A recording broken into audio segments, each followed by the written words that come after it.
Pemirsa, harga emas kian menjadi perhatian publik, terutama di tengah ketidakpastian ekonomi global, fluktuasi kurs rupiah, dan kebijakan suku bunga yang terus bergerak. Lantas, bagaimana sebenarnya Mind ID sebagai BUMN holding industri pertambangan melihat fenomena ini?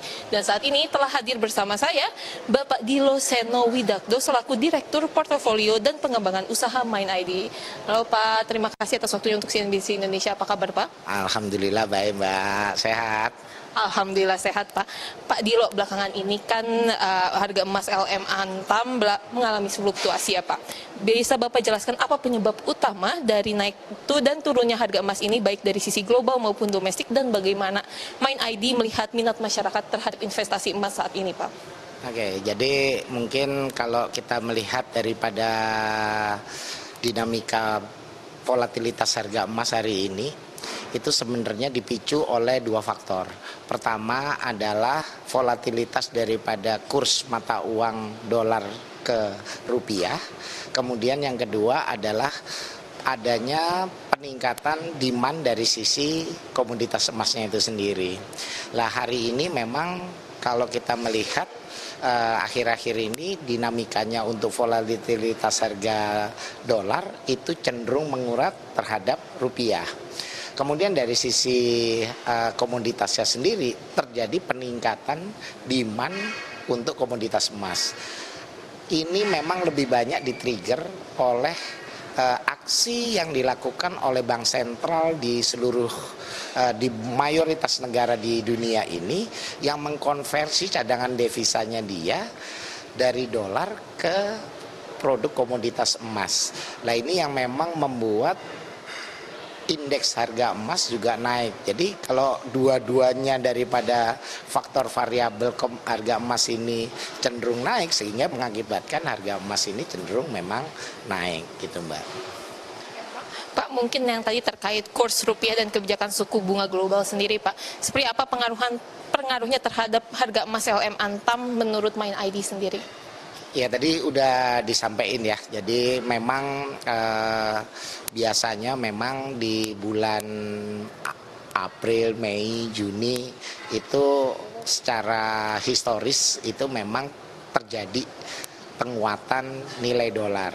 Nah ini memang dari sisi kebutuhan akan dolar itu memang pada bulan-bulan itu biasanya memang meningkat, sehingga ini bisa kita lihat dari sisi dolarnya karena meningkat ya tentunya akan mempengaruhi harga emas. Nah dari sisi yang komoditas emasnya, kenapa kok bank sentral itu tadi lebih banyak untuk mengkonversi dari cadangan devisanya ke emas, karena memang dianggapnya resiliensi atau ketahanan emas terhadap faktor perubahan geopolitik ini lebih kuat, sehingga memang kita lihat pada waktu Ukraina ada masalah di Middle East, trade war, ini relatif harga emas ini memang lebih sustain. Nah makanya ini yang mendorong bank sentral untuk lebih memilih emas sebagai safe havennya dia, sehingga indeksnya juga naik. Lah kalau dolarnya naik, indeksnya naik, secara eksponensial memang naik gitu. Dan ini memang trennya mungkin sampai Juni masih akan seperti ini. Mungkin nanti kita lihat per kuartal kira-kira sampai dengan akhir tahun itu seperti apa, tapi mungkin sampai dengan bulan Juni kita melihat bahwa tren penguatan harga indeks emas ini akan terus meningkat. Oke, terkait tren yang tadi sampai Juni ya Pak, apa saja inovasi sendiri Pak yang sedang atau akan disiapkan oleh grup Mind ID untuk mendorong antusiasme masyarakat dalam berinvestasi emas? Ya, jadi hari ini sebenarnya kapasitas produksinya kita coba untuk kita tingkatin.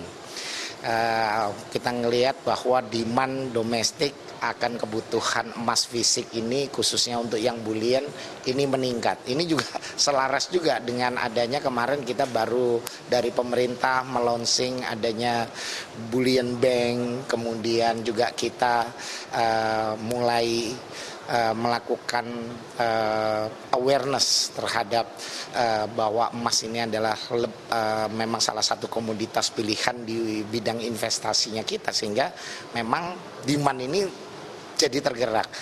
Kemungkinan memang akan terjadi peningkatan seperti tahun lalu mungkin 25%, dan hari tahun ini di 2025 grow-nya untuk pertumbuhan demand emas kita perkirakan juga masih akan 25%. Nah, begitu demand-nya naik, ini memang dari sisi Antam sekarang coba untuk menyelaraskan dengan meningkatkan kapasitas produksinya, baik itu yang di Pulau Gadung, termasuk nanti kita sedang mempersiapkan fasilitas baru yang ada di Jawa Timur untuk bisa mengantisipasi kenaikan demand ini. Baik, kalau dari kapasitas peningkatan sendiri kira-kira berapa Pak, boleh disebutkan? Peningkatan dalam bentuk grow-nya tadi ya, memang betul kita sudah ada jaminan nih dari rekannya Antam di Freeport untuk bisa menambah pasokan emasnya.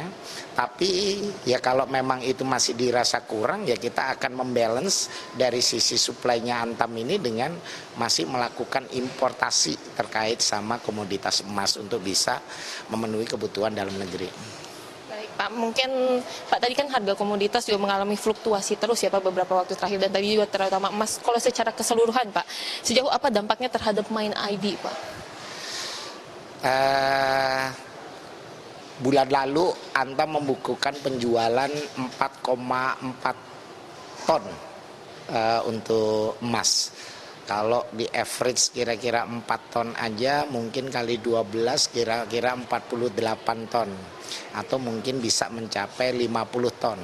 Di tahun 2024 Antam itu sekitar 40 tonan. Artinya ada incremental pertumbuhan 20%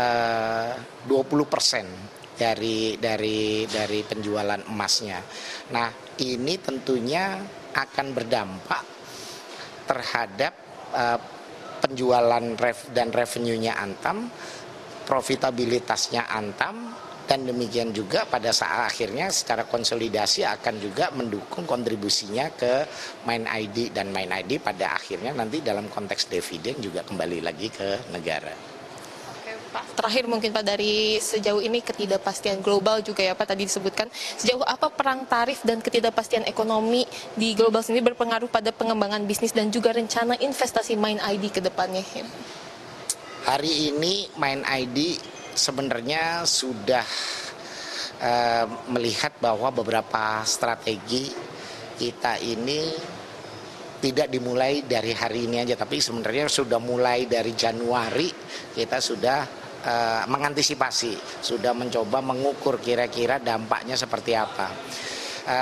Salah satunya misalnya kita kalau misalnya Trump melakukan kegiatan pembatasan terhadap produk yang masuk ke negaranya dia melalui tarif, ini akan terjadi penurunan demand dari komoditasnya kita.